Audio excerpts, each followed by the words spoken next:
opinions expressed on any program are those of the producers and/or the persons appearing on the program, and do not necessarily reflect the views and opinions of FRC Media, Bristol Community College, or the City of Fall River.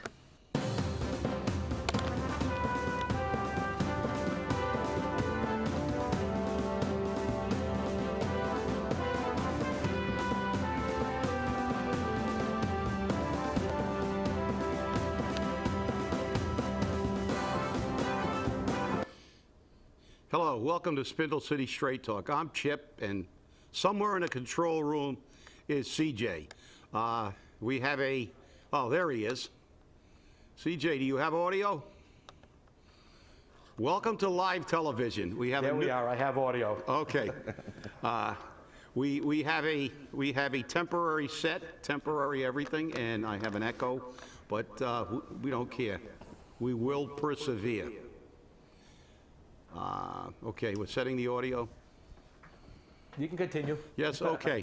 Well, again, welcome to live TV. We have a pretty historic show today. This is the first show after the first recall in the city of Fall River was voted on yesterday by the city council and made official. So we have quite a lot to talk about with all the various machinations of what's happening on with the recall, the litigations, the pending litigations, and everything that's going on. What's happening on social media? It's quite the pot that we have being stirred here. First of all, the council voted 9 to nothing, actually. 9 to nothing, to send a letter to the mayor to inform him that, in fact, the signatures have been certified and that the recall is now a reality, and he has basically 5 days to resign as the mayor of the city of Fall River. Not without a little political maneuvering, though. However, the mayor's staunch and immovable supporter, Pat Casey, was running around the city council chamber before the meeting started, having the mayor's attorney whisper in her ear, then running to Corporation Counsel Gary Howiak, and then running to the council president. And she did attempt to try to delay the process by questioning the fact that asking some questions, and she wanted to bring Attorney Howiak up. However, her motion failed due to a lack of a second. And then the question was moved by Councilor Ray Mitchell, and the process, there was some input, which was good. A few councilors talked about the process. A few councilors talked about how we should just get this over with and have a recall election, and let's not tie it up, which was really, really good to hear, because we have been contending that from the beginning. Let's let everybody speak, but unfortunately, I'm sure it fell on deaf ears in the 6th floor. It always falls on deaf ears. Good, CJ, you're back. Okay, you can weigh in. All right, so weigh in. Now that I've set the stage of what happened out there. Let's get into some repartee here. Well, the studio is under construction, and I'm hidden over here in the background. But it was history making yesterday. It truly was. And I think that the voice of the people, especially in that city council chamber last night, was very interesting. And by the way, Chip, you're more famous now. You were on the front page of the paper. Nice picture of you with that crowd behind you. Really? Yes. Well, unfortunately, I haven't seen the paper today, but it was good, because the thing is, the crowd behind us was the thing that, the people who worked on this recall worked very, very hard. They were out there for hours, securing signatures. Their efforts should never go, unappreciated, because the fact is that this was an effort, a collective effort of people who wanted the voice of the public to be heard, and every single person who stood there with getting signatures, and every single person who signed those petitions should be commended, because regardless of whether you agree or disagree with the fact that the mayor should be recalled, you must agree that America is based on the ability of the people to have a voice in their government. That's what this nation was created for. It was a nation of the people, by the people, and for the people.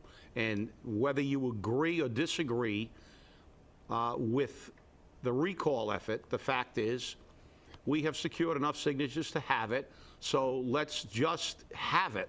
And with that, I'll turn it over to CJ. It's just been amazing how this is.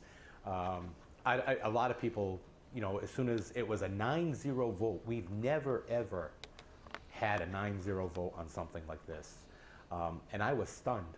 Everyone's standing up, clapping, and I'm sitting there dumbfounded. I was just like, ah, and it was truly. It was a different situation, a different room, a different feeling.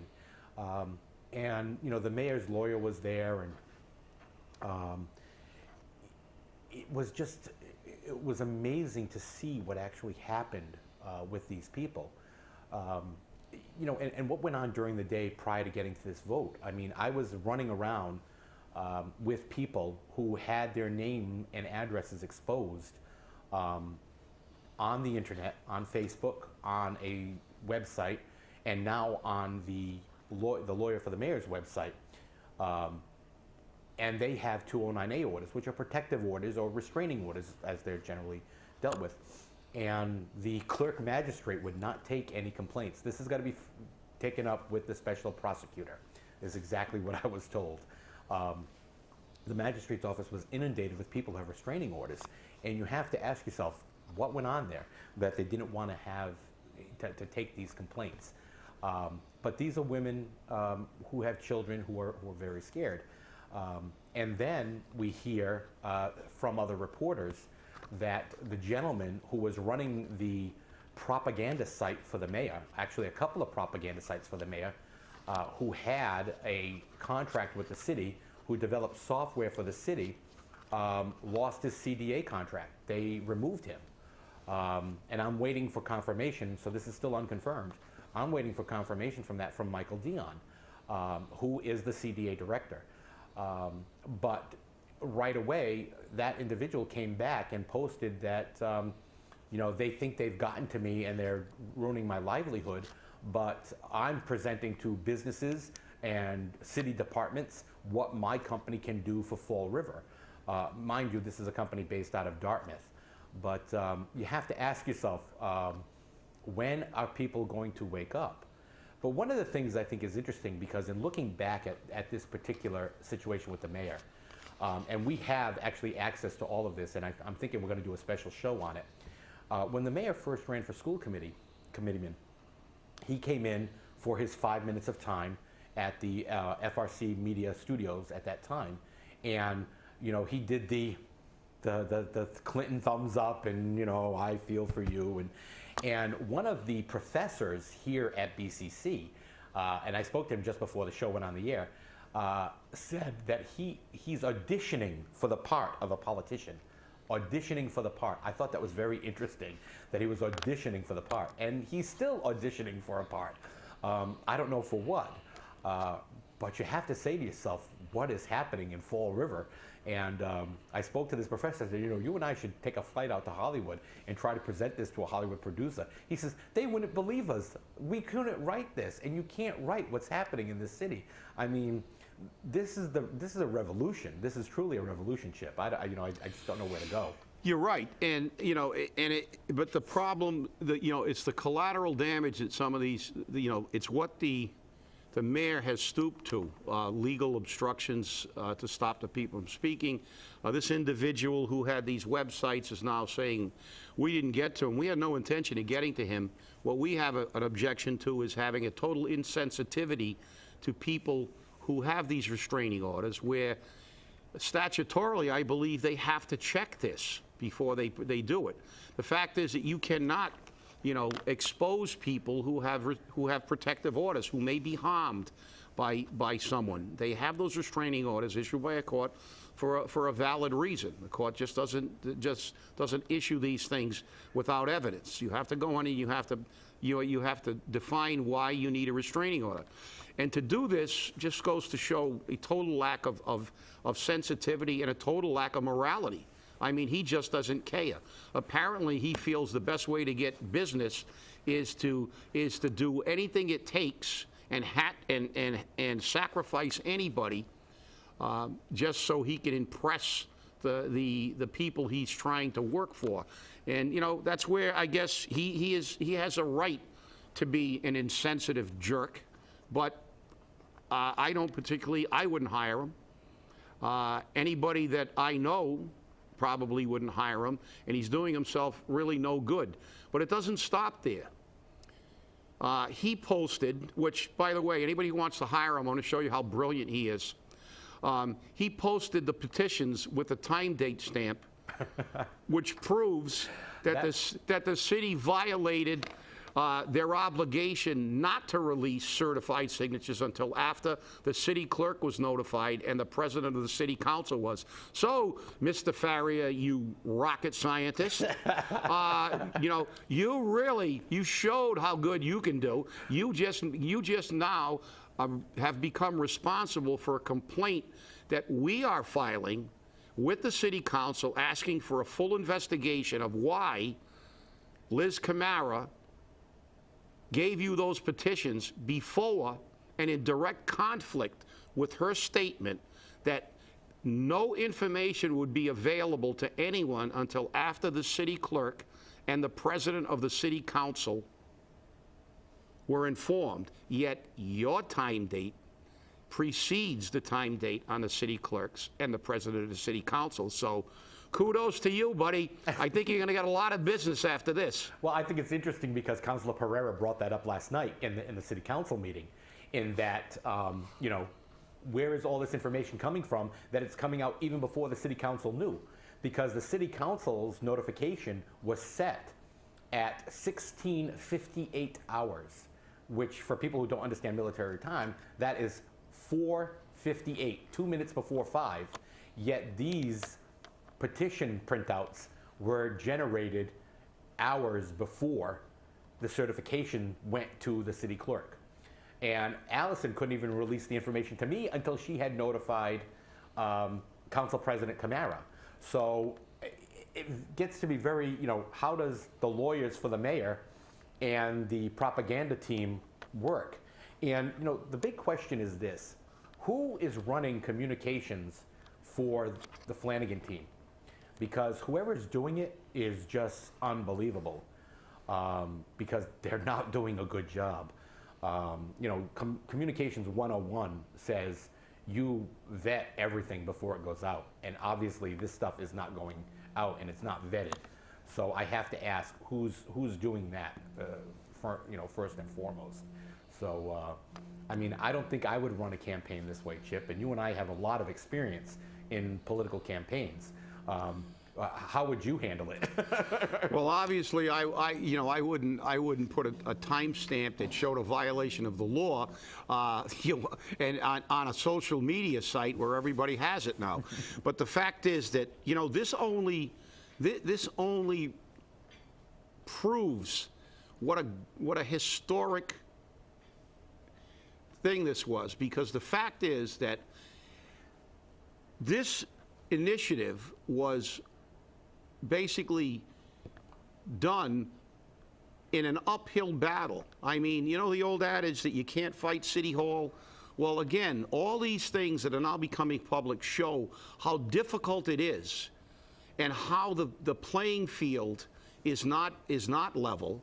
It's an uphill battle always to fight the powers that be, the political people with the big campaign war chests, and with people that are out there looking to get a job or to get a contract or to do something. It just goes to show what an epic, accomplishment this was. Because the fact is, look at what we're looking at here. We're looking at the possibility of the Board of Elections providing information to them in advance of providing it to the people who are involved in the recall, to give them again an advantage.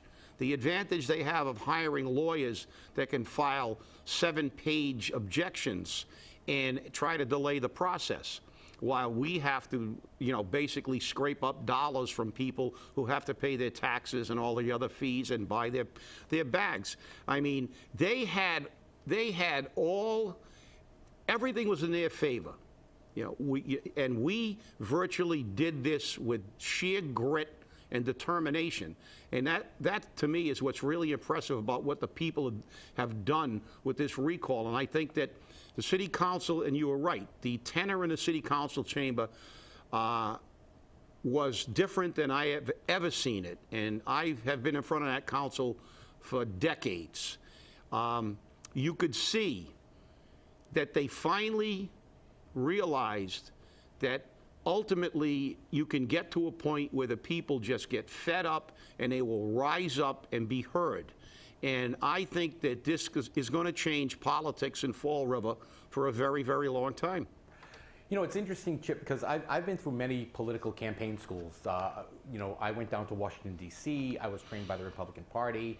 And it's the same school for the Republicans as it is for the Democrats. And, again, full disclosure, I have left the Republican Party. I'm unenrolled. But everything that they teach you says it works everywhere. And no matter how hard I tried to tell them that school of thought does not work in Fall River, they keep saying, oh, you're wrong. Even in Boston, they send people down here to help candidates out from the Democratic Party and from the Republican Party, and they say, this is how we have to do it. And it's like, that doesn't work here. You can say it works everywhere else, but it doesn't work in Fall River. And that's the sad part about it. Fall River is a school all into itself. And you and I could probably make $1 million doing a class just on how to run Fall River political campaigns, because they're unlike anything else. They truly are. And people used to say, if you do it that way, it's not going to work. Well, if I do it your way, it's definitely not going to work. And it's not because Fall River is a different world, but it is, as you would call it, bizarro world. I agree with you. It is bizarro world. But they turn around and they say visibility does not increase votes. Chow mein dinners do not increase votes, but it truly does. And this mayor was elected the first time out, and I worked on that campaign. I worked very diligently on that campaign, based upon the perfect storm. But he had no sense of governance then, and that became obvious after he was elected. And that sense of governance has just increasingly gone into the toilet. I mean, it's been a very fast downhill slope. It's like riding the best roller coaster in the world and taking that last, drop and feeling it and feeling everything fall up underneath you. And that's what's happened to Fall River now. Everything has fallen out from beneath us. When I talk to big businesses, big box stores and other companies and try to find out why they don't consider Fall River, there's two major issues why they don't consider Fall River. Number one is the educational level. And number two is the income level. And I think you've spoken on that, I don't know how many times, that if you don't have the money to support the industry can't come here. And that's something that we've never worked on as a city. And we've always been reactive. We wait until something goes wrong and then we'll react to it. Now they're talking about a $3.1 million shortfall in the school department budget, which they knew about. And they're saying, well, we'll take it out of the free cash when it's certified. The free cash money was already included in the budget. That once it was certified, they were going to put it in the budget. So how do you rely on free cash money to make this happen? Please explain this to me, Chip, because I'm totally lost. Well, the fact is that, they are masters of manipulation when it comes to money. The fact is, it's ironic that you bring it up, because I just got an email this morning from someone on state level that said Fall River has now reported an additional $3.1 million that was saved in in fiscal year 2012 to make the grand total of money saved by eviscerating the health care plan for the city employees to over $12 million. So now we have to ask the question, that's the next question we're going to ask, is where did that $12 million go? They have said, they have reported, the city has reported that they've saved over $12 million with health care. And where was that money put? I don't think there's a city councilor that can answer that question. I'm not even sure, well, I know the treasurer can because he never answers any questions. But I mean, that's the fact. But this is what we're up against because, as I said, this is what made this movement, you know, such an amazing feat. The fact is that they like to use, they manipulate the rules. We call a Secretary of State, and the Secretary of State says, we don't have anything to do with this because it's a home rule petition. It's got to do only with the city of Fall River. So the city of Fall River is solely responsible for all the legal opinions until it gets to court. Then, last night at the city council meeting, the city clerk says, well, we have to defer to the state about the 64 days. That's not true. And the mayor's attorney continues to talk about statutes that are totally unrelated to our home rule petition. You can't have your cake and eat it too. But with politicians, you know, just as they bend the rules and they tell half-truths, they decide that when it's convenient for them, we'll defer to state statute, and when it's not convenient, we'll say you have to abide by our decision because it's a home rule petition. These are the kind of things that make, you know, government problematic, and that's why this is going to go a long way to curing it. And if you look at it, what they're doing with this movement is what they do with our finances, and that's the reason that this city is in the condition it's in. Because, you know, the bottom line is, I don't think the right hand has any idea what the left hand is doing. I'm not even sure if the left hand's in the same room with the right hand. It's amazing because, you know, I was quoted as saying that I think Fall River is on the verge of receivership. To be very honest, I think we should be in receivership. I think that the state should step in and the Department of Revenue should do it. For some reason, they don't want to. Maybe it's they just don't want the headache because they know what they're in for. And I know that the unions don't want us to go into receivership because all those cushy contracts would disappear and everything would have to be renegotiated. And again, you know I'm speaking to a gentleman who is absolutely pro-union. You fought for years, for 24 years for the union, and you did a great job, and I respect that. And I'm not anti-union by any means, but when we look at the finances of this city, we have to say, how can we afford 7 and 14% pay raises across the board? How can we afford a $10,000 pay raise, a $10,000 or $20,000 pay raise for somebody who lost $1.9 million? So you have to really look at what's happening. And how can we replace a ceiling in a building where the roof is leaking, but we don't replace the roof? I mean, would you do that in your home? No, you know, and as you said, you know, the reality is, you know, we're facing a situation where receivership will be catastrophic for this city. But there have been other cities that have gone into receivership and they've rebounded, because what receivership forces them to do is to start with basically a zero-based budget. And then you can prioritize where your money goes. And you're right, nobody fought harder for pay raises than I did. As a matter of fact, I think I'm the only person ever to beat the city twice in bargaining for contracts in binding arbitration under the JLMC. We won both. We prevailed both times we prevailed because we proved at that time the city had the ability to pay. But there were also contracts and years that we had to forego a raise, because part of being a union official is understanding that, you know, if the city doesn't have the money, you know, you have to go back to your membership, as difficult as it is, and say, look, if we go to arbitration, we will lose because the city can prove they don't have the money. So, you know, there's a time where we all have to tighten our belts, and unfortunately, this administration has no idea how to streamline things, prioritize where our money goes, as can be attested by the fact that nobody knows where this $12 million savings in healthcare goes. Every time we see the treasurer, it's like a comedy show, because he has no idea half the time where the money is, even though he's there in front of the council to answer those questions.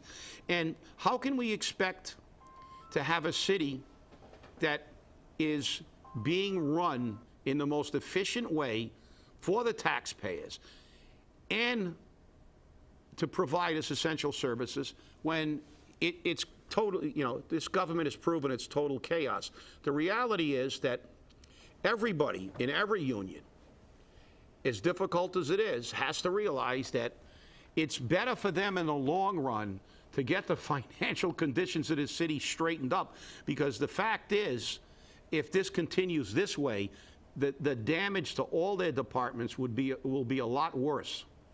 Well, Chip, it just goes to show that not everything happens the way we want it to. We haven't considered any of the stuff that's happening when we look at this.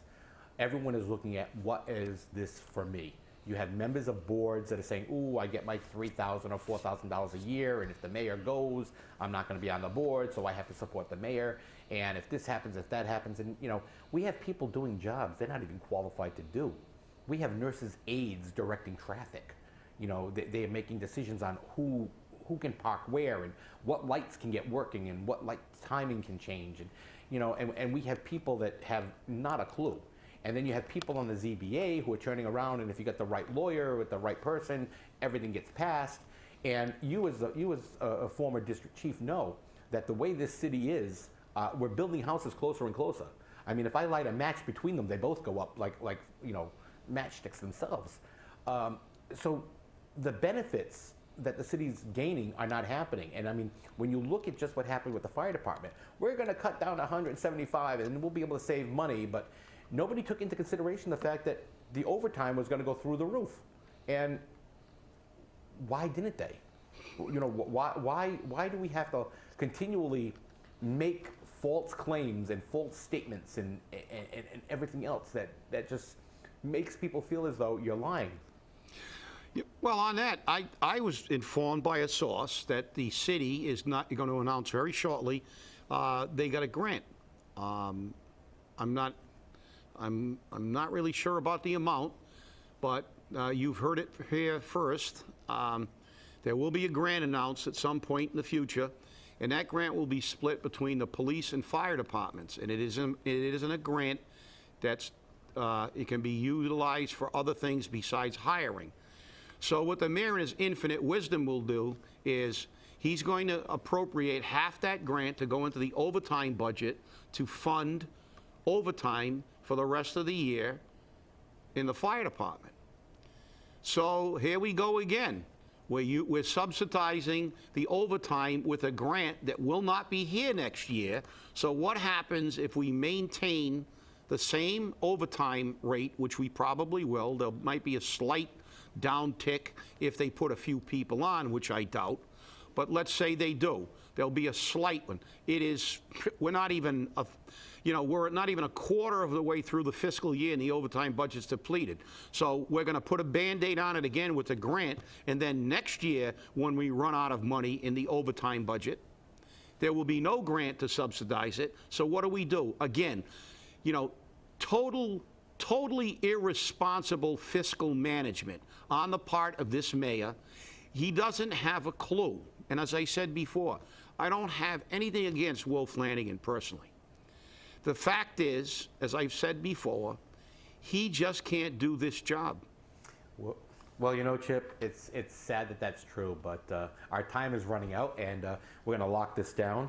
So your last word, because we got a minute. Well, excuse the set. I mean, we have to, you'll see our new improved set, which you probably won't be able to see the difference, but it will be better, I guarantee you. And with that, stay active, vote, regardless of what side of the issue you're on, but let your voice be heard. Thanks for watching. Have a great day.